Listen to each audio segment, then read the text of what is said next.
2014 থেকে 2017 এটি ছিল বার্সেলোনার ইতিহাসে একটি স্বর্ণযুগ। ফুটবল বিশ্বের ত্রিফলা আক্রমণের এক অপ্রতিরোধ্য নাম মেসি, সুয়ারেজ এবং নেইমার।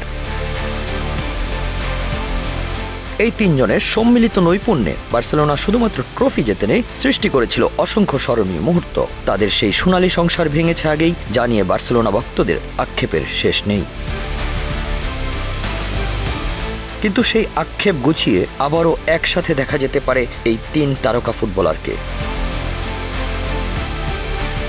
2014-15 মৌসুমে বার্সেলোনা জিতেছিল ঐতিহাসিক ট্রেবল, লা লিগা, কোপা দেল রে এবং উয়েফা চ্যাম্পিয়ন্স লিগ। এই ত্রিফলার সম্মিলিত প্রচেষ্টায় 3 বছরে তারা করেছিল 364 গোল এবং 173টি গোলের সহায়তা। ফুটবল ইতিহাসের এই অধ্যায়কে অনেকেই বলেন ত্রিফলার যোগ।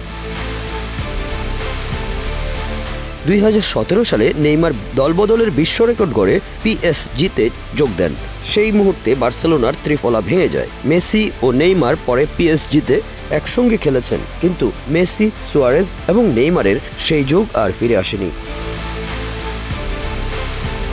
বর্তমানে মেসি এবং সুয়ারেজ ইন্টার মায়ামিতে একসঙ্গে খেলছেন, তবে সম্প্রতি নেইমারের একটি মন্তব্য নতুন করে জল্পনা তৈরি করেছে।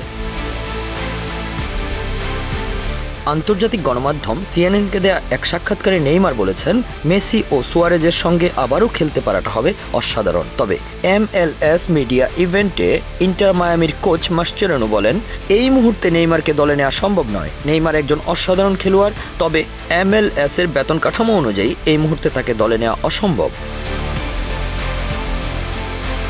এছাড়াও লুইস সুয়ারেজ নেইমারের প্রশংসা করে বলেন, সে একজন অবিশ্বাস্য মানের খেলোয়াড়। আমাদের একসঙ্গে খেলার সময়ের স্মৃতিগুলো দুর্দান্ত, তবে এখন আমরা ভিন্ন যুগে আছি। ফুটবলে যে কোনো কিছু সম্ভব, কিন্তু সেসব বাস্তবায়ন করা জটিল।